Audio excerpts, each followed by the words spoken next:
बंगाल में तीन मोर्चों पर उबाल है। हनुमान जयंती पर भक्ति का शक्ति प्रदर्शन है तो भगवा झंडे पर बीजेपी जमात आमने सामने आ गया है। वहीं मुर्शिदाबाद में हिंसा के बाद से भारी तनाव है, हाई अलर्ट है।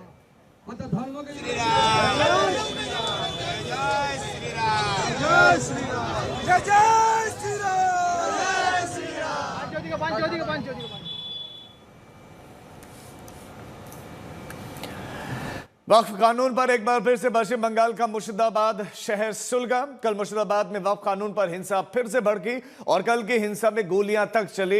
इसकी तस्दीक खुद बंगाल के डीजीपी राजीव कुमार ने किया है और कल गोलियां चली हैं। कल की हिंसा में 10 पुलिसकर्मी जख्मी भी हुए हैं। पुलिस की गाड़ियों तक को जला दिया गया और हिंसा के बीच में लूट भी हुई है। मुर्शिदाबाद में एक मॉल में लूट का वीडियो भी सामने आया है। मॉल में लूट भी हुई है इस हिंसा के नाम पर। तस्वीरें हैं 11 अप्रैल का वीडियो भी आपको दिखा रहे हैं। डीजीपी ने कहा कि वहां गोलियां चलाई गई, पुलिसकर्मी जख्मी हुए हैं। वीडियो सामने आया, मॉल में लोग लूटपाट कर रहे हैं। लोग मॉल से सामान लेकर बाहर भागते हुए दिखाई दे रहे हैं। हम आपको तस्वीरें भी दिखा रहे हैं कि इस हिंसा के नाम पर कैसे लूटपाट हुई है, कैसे मॉल में रखा हुआ सामान लोगों ने इस हिंसा के नाम पर लूट लिया। अब 3 तस्वीरें आप देखिए। कल हिंसा हुई, आगजनी हुई, गाड़ियों को जला दिया गया, टारगेट किया गया, पुलिस के वाहन जला दिए गए। अब बीएसएफ की तैनाती वहां पर की गई। डीजीपी ने बताया कि 10 पुलिसकर्मी जख्मी हुए हैं तो दूसरी तरफ राज्यपाल ने सख्त निर्देश दिए हैं कि आरोपियों पर कार्रवाई हो। वक्फ कानून के विरोध के नाम पर कल मुर्शिदाबाद में आखिर क्या क्या हुआ है, एक विस्तार से रिपोर्ट आपको दिखाते हैं।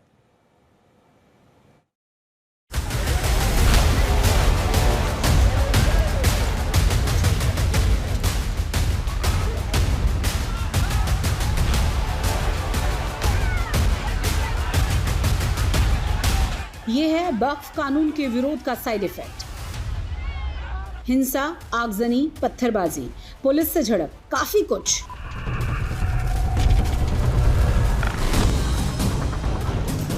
ये तस्वीरें बंगाल के मुर्शिदाबाद की हैं, जहां कल जुमे की नमाज के बाद वक्फ कानून के खिलाफ मुस्लिम समुदाय सड़कों पर उतर आए।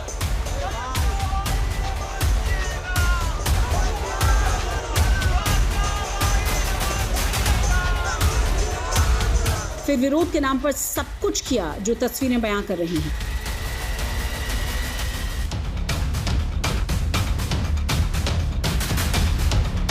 ये 2 बड़े वाहन, दोपहिया वाहन है, इसके अलावा एक बस भी जलाई गई है और सड़क किनारे जो दुकानें हैं उनमें भी आगजनी की कोशिश की गई है।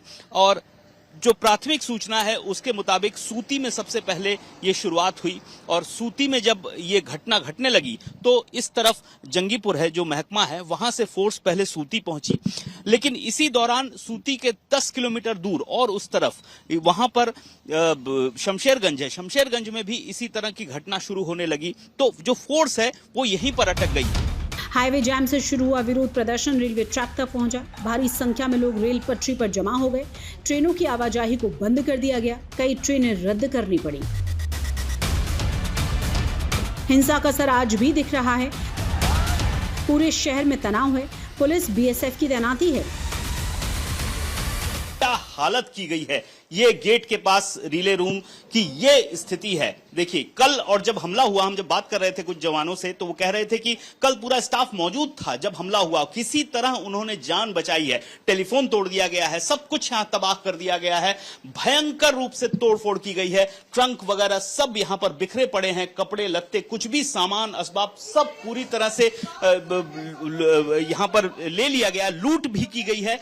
कल की हिंसा झड़प में 10 पुलिस वाले भी जख्मी हुए थे। राज्यपाल ने मुख्यमंत्री ममता बनर्जी से बात की, पुलिस को हिंसा करने वालों पर सख्त एक्शन का आदेश दिया। Some people taking law and order in their hands in some parts of Bengal. Protest is welcome under democracy, but not violence. Public order cannot be disturbed and the people's lives cannot be tampered with in the name of protest. Very strong action will be taken against the miscreants who think they can take the law in their hands. Murshidabad हिंसा पर सियासी पारा भी चढ़ गया है। BJP ने ममता बनर्जी पर जिहादियों को खुली छूट देने का आरोप लगाया तो टीएमसी ने बीजेपी पर बंगाल को सुलगाने का इल्जाम जड़ा है। हिंदू मंदिर तोड़े जा रहे हैं, हिंदुओं के घरों पर हमला हो रहा है, ट्रेन बंद है, 5 ट्रेन रास्ते में अटका हुआ है, 5 ट्रेन। आप सोचिए कितने लोग जिनकी जिंदगी की क्या गारंटी है, कोई गारंटी नहीं दे पा रहे। ममता बनर्जी पूरी तरीके से विफल हो चुकी है लॉ एंड ऑर्डर मेंटेन करने के लिए। ऐसा कोई काम मत कीजिए जिसमें कोई प्रोवोकेशन हो और उल्टा भाजपा ये मुद्दा बना सके। भाजपा ये चाहते हैं, उसका जो प्रोवोकेशन है वो चाहते हैं आप लोग गुस्सा में आकर कुछ किए, उसके ऊपर भाजपा पॉलिटिकल मुद्दा बनाए। विरोध का अधिकार तो संविधान भी देता है, लेकिन विरोध के नाम पर ऐसी हिंसा की इजाजत कोई नहीं दे सकता। आखिर इस तरह से कानून का विरोध भला कोई कैसे कर सकता है? इंद्रजीत कुंडू के साथ अनुपम मिश्र, मुर्शिदाबाद, आज तक bureau.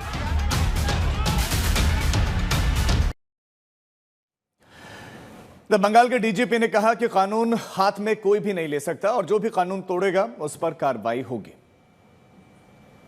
I'll appeal to everyone, especially the all the good people and everyone যারা আছেন, যারা নর্মাল সিটিজেন আছেন, রিউমারে বিশ্বাস না করতে। আমরা সব রকম চেষ্টা করে, we are with them, we will ensure that their life and property is protected and we take very very strong action against the people who are trying to do it. কিছু কিছু লোকরা even যেটা the impression has been given কি একটা যেটা this waqf bill which has been passed ওর নিয়ে এটা হয়ে যাবে ওটা হয়ে যাবে। People have to understand the reality, people have to understand things and then react.